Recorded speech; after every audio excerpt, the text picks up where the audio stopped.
to bragging. You see the fire that I spit when I unleash the dragon, the ruler.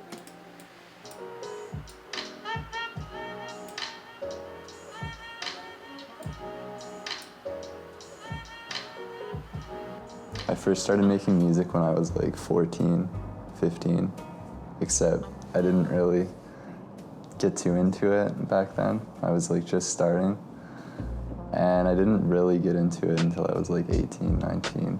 What got me into it was all I really did was like play video games and listen to beats, and then I started finding out like just hip-hop instrumentals, and then I found out about Flying Lotus and Jay Dilla and Sam I Am and like all the Brain Feeder dudes and the Stones Throw dudes. It was just like so different from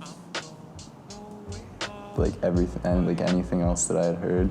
Like Sam I Am was sampling like video games and stuff, and I'd never heard hip hop that had like with video game samples in it before. I thought that was pretty cool.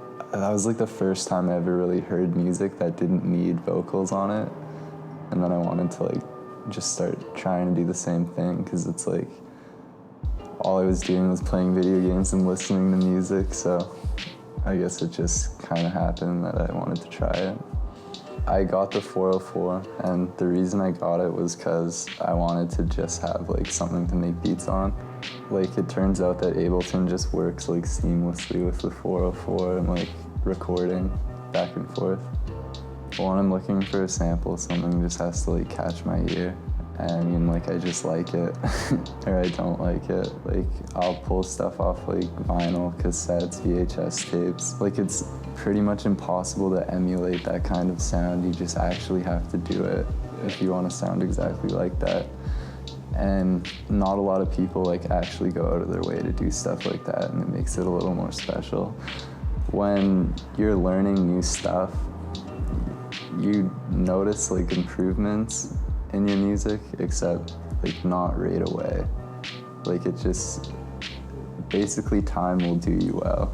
That's all there really is to it.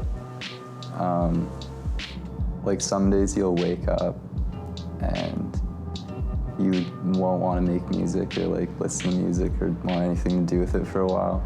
And like that's totally okay. It's okay to like take a break and like refresh. Like your ears will always need like a break.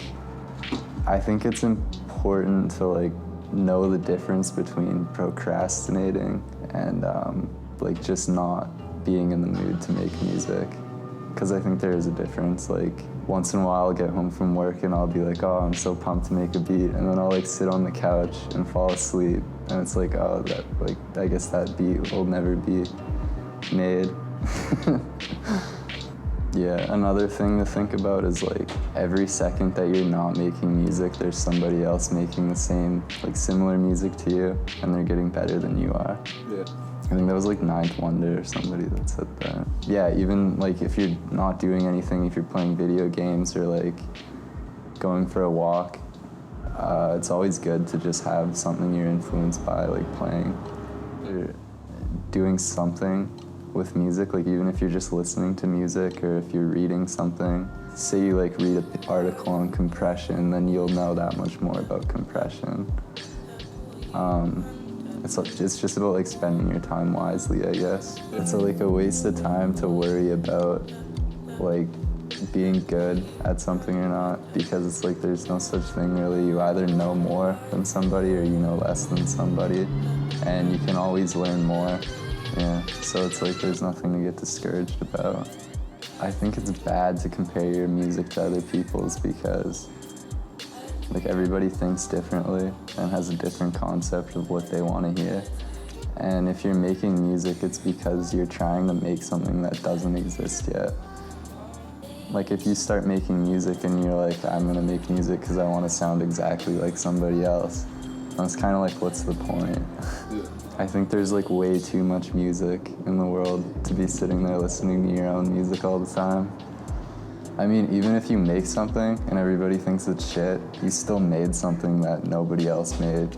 So it's something to be proud of. Lots of people that like have no experience with music probably like to think like, oh, I could do better than this, except you're the one doing it, not them. Yeah. So unless somebody's bigger than you and you think that their music's better than yours, then they can't say shit.